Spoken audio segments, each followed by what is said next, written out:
fell gently, covering the rooftops like a soft white blanket. Inside a tiny wooden house on the edge of the village, Maria, a young mother, sat by the fire. Her two children, Anna, who was 6, and Liam, who was only 4, played with the wooden toys near her feet. Maria's life had always been full of challenges. Her husband, David, worked far away in the city and could only visit once a month.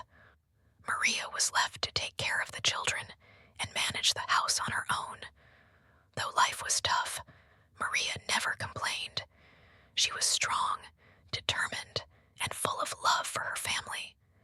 That evening, Maria was preparing soup for dinner when she heard a strange noise outside. It was faint at first, like footsteps crunching on the snow. She froze, her heart pounding. The noise grew louder, and she realized it was coming closer to her house. Carefully, she walked to the window and peered outside. In the dim moonlight, she saw 3 shadowy figures standing near her front door. Her stomach tightened. They were strangers, and they didn't look friendly. Maria quickly turned to her children. "Anna, Liam, listen to me," she said in a calm but firm voice. "Go hide under the table and don't make a sound. Stay there until I tell you to come out." The children obeyed without question, sensing the seriousness in their mother's tone. Maria locked the door and grabbed the only weapon she had, a sturdy wooden stick she used to stir the fireplace. She held it tightly, her knuckles turning white. She knew she had to protect her children, no matter what. The men knocked on the door. "Open up," one of them shouted, his voice rough and commanding. Maria didn't answer. She hoped they might go away if they thought no one was home. But the men were persistent. They began banging on the door harder, and Maria could hear their frustrated voices. Maria took a deep breath, trying to stay calm. She whispered to herself, "I have to stay strong. I can't let them harm my children." Finally, the men broke the door with a loud crash. They stepped inside, their boots leaving muddy footprints on the wooden floor. They looked around and saw Maria standing in the middle of the room, holding the stick like a weapon. "Where's the money?"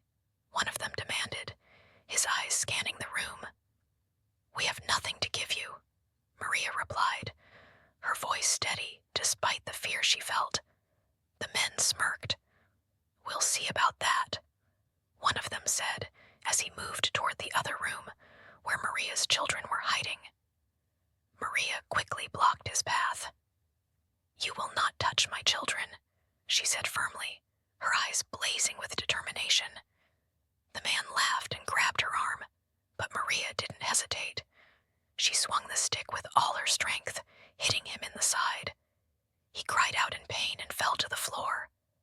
The other 2 men lunged at her, but Maria fought back fiercely. She screamed loudly, hoping someone outside would hear her. Her screams echoed through the quiet village. Lights began to turn on in nearby houses, and soon Maria's neighbors were rushing out with lanterns and tools in their hands. The men, realizing they were outnumbered, panicked. They pushed past Maria and ran out into the cold night. Maria fell to her knees, shaking from the adrenaline. Anna and Liam crawled out from under the table and ran to her, wrapping their little arms around her. Tears streamed down Maria's face, but they were tears of relief. She hugged her children tightly, thankful that they were safe.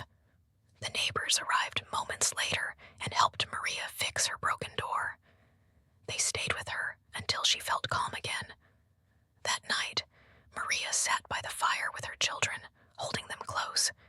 She realized how strong she truly was and how far she would go to protect her family. Conclusion: Maria's bravery that night became a legend in her village. People admired her courage and told her story for years to come. She proved that a mother's love is one of the most powerful forces in the world. Her children grew up knowing that their mother was